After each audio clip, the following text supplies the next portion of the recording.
and thanks for joining us on Newsday. Boris Johnson is facing calls to resign from within his own party after admitting he attended a drinks party in the garden of Downing Street during the first coronavirus lockdown.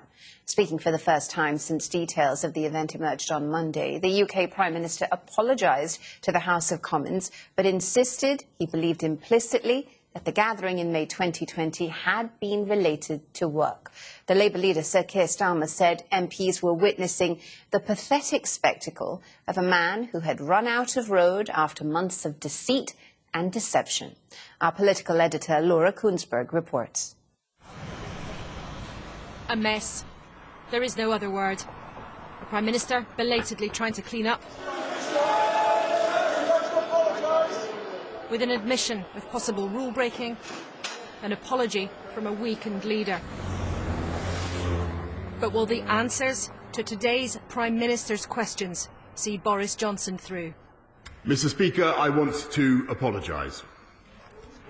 I know that millions of people across this country have made extraordinary sacrifices over the last 18 months, and I know the rage they feel with me and with the government I lead when they think that in Downing Street itself the rules are not being properly followed by the people who make the rules.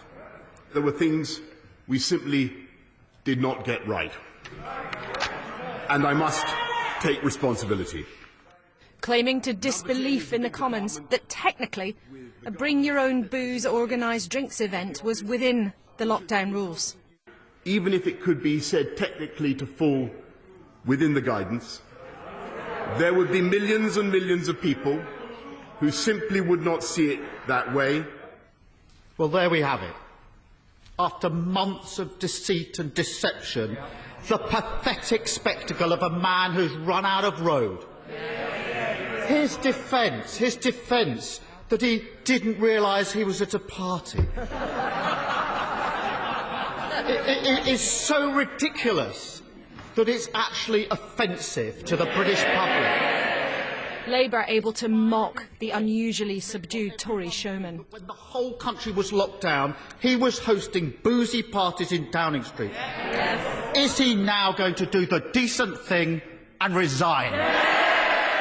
I regret very much that we did not do things differently that evening.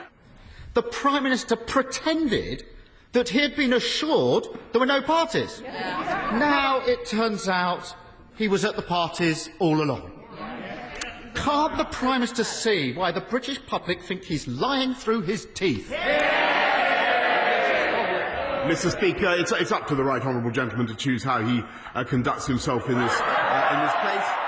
There was derision, laughter at the Prime Minister's defence. 6 questions later, election winner Boris Johnson looked defeated. Happy New Year. Not a very happy New Year, however. This is not just a Westminster drama. It's exactly midday. We're heading over to Westminster, where Prime Minister Boris Johnson... It was the must-watch from the morning sofa. The country seeing repeated calls for Boris Johnson to quit.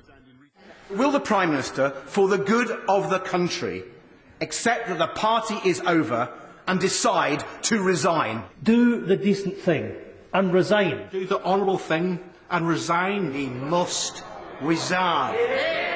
And the concern on his own side is potent. The number of MPs saying it's over for Mr Johnson growing in the shadows. Boris Johnson's admission and apology in there has bought him a little time. A pause until the report into what did or didn't happen in number 10 is complete. Yet for many on his own side, he's already lost the benefit of the doubt. Growing numbers of his own MPs want him out, discussing frantically how and when his exit could happen. It is not inevitable, though, that he'll be hastened out of office. But it's no longer impossible to imagine that the Prime Minister might be gone before too long. Look at this, it's a fantastic garden you got here. Look at that. This is a... It is indeed a beautiful garden. This was a former bomb crater. A place the Prime Minister was happy to show off in days gone by. Do you see yourself being here for the very long term? Well, we're working very hard, Laura. But his time in residence could be brought to an early close. by what happened literally in his own backyard. Laura Kunzberg, BBC News, Westminster.